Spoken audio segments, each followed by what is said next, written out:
how is everyone? It's time for another episode of Aunt Molly's Story Time, and we're going to read hopefully the last couple of pages of the Golden Bird story, but that just depends on how much if I talk too much or not. So first of all, I just want to ask, did anybody have a crazy hat they wanted to wear?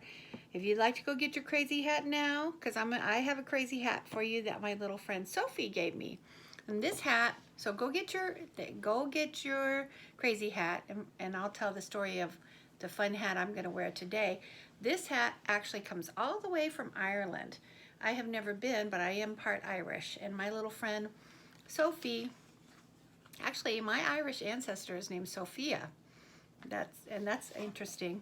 Her name's Sophia Midkiff.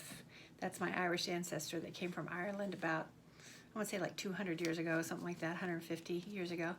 But anyway, my little friend Sophie gave me this hat, and it came all the way from Ireland, and it's very warm, and I hope someday that it's, you guys don't mind a price tag, do you? I think that's kind of mini pearl and funny. Google that if you don't understand what I mean.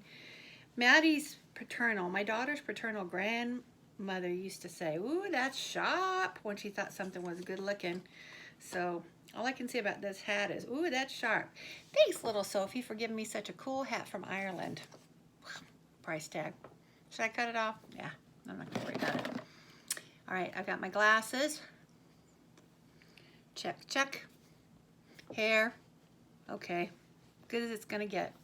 Are you guys ready for the last couple of pages of the Golden Bird? You're like, yes, read it already. Okay. Okay, I shall. Okay, so now it starts with the fox, and it says, "This too happened as the fox said, and they carried off the bird, and the princess mounted again, and they rode off into a great wood. Then the fox came and said, 'Pray kill me.'" Oh my gosh, Brothers Grimm is so grody. Oh my gosh. Okay, I'm just going to read what it says. You guys, it's an old-fashioned fairy tale, and sometimes they're kind of, well, they're grim.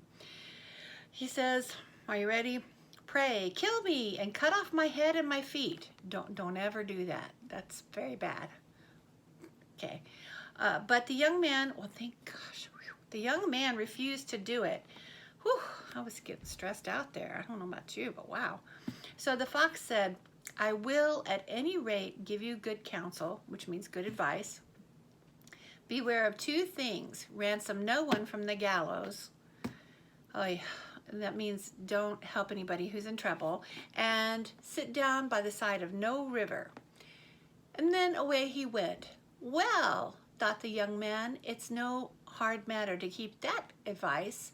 And he rode off with the princess, till at last he came to the village where he had left his two brothers. And there he heard a great noise and uproar. And when he asked what the matter was, the people said, "Two men are going to be hanged." Oh my gosh. Wow. As he came nearer, he saw that the two men were his brothers who had turned into robbers. Don't ever do that either. That's very bad. So he said, "Cannot they in any way be saved?" But the people said no, unless he would bestow all his money upon the rascals and buy their liberty. Then he did not stay to think about the matter, but paid what was asked, and his brothers were given up and went on with him towards their home. And as they came to the wood where the fox met them, it was so cool and pleasant that the two brothers said, "Let us sit down by the side of the river and rest a while to eat and drink." So he said yes, and forgot the fox's counsel and sat down. Wow, he never listens, I'm telling you. Wow, cannot follow instructions. Whoa. While he said, blah, blah, blah, blah, blah, blah, blah, blah. So he said yes and forgot the fox's counsel and sat down on the side of the river. And while he suspected nothing, they came behind and threw him down the bank and took the princess, the horse, the bird, and went home to the king their master and said, "All this we have won by our labor." Then there was great rejoicing made, but the horse would not eat, the bird would not sing, and the princess wept. It means she cried. The youngest son fell to the bottom of the river's bed.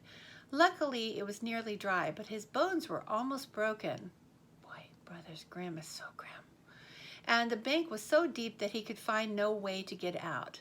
Then the old fox came once more and scolded him for not following his advice. Otherwise, no evil would have befallen him. Yet, said he, I cannot leave you here, so lay hold of my tail and hold fast. Then he pulled him out of the river and said to him as he got up upon the bank, your brothers have set watch to kill you if they find you in the kingdom. So he dressed himself as a poor man and came secretly to the king's court, and was scarcely within the doors when the horse began to eat and the bird began to sing, and the princess left off weeping. Then he went to the king and told him all his brother's roguery. That means all the stuff they did that was naughty. And they were seized and punished, and he had the princess given to him again, and after the king's death, he was heir to the kingdom.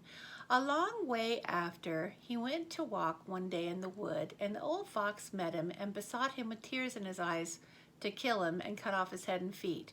And at last he did so, and in a moment the fox was changed into a man and turned out to be the brother of the princess who had been lost a great many years.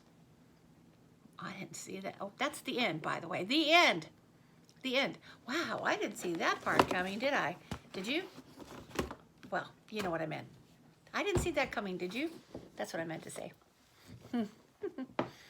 Okay, kids. Well, we'll have to have a new story tomorrow. Tomorrow, I have a surprise for Asha. I have a surprise for Asha tomorrow. So tomorrow's story is going to be something Asha, I think, will really enjoy. But I love everybody, and I want you to hang in there. And, you know, it's going to get better. We're going to get through this, okay? Have a good day, and I hope you enjoyed story time. Okay, bye.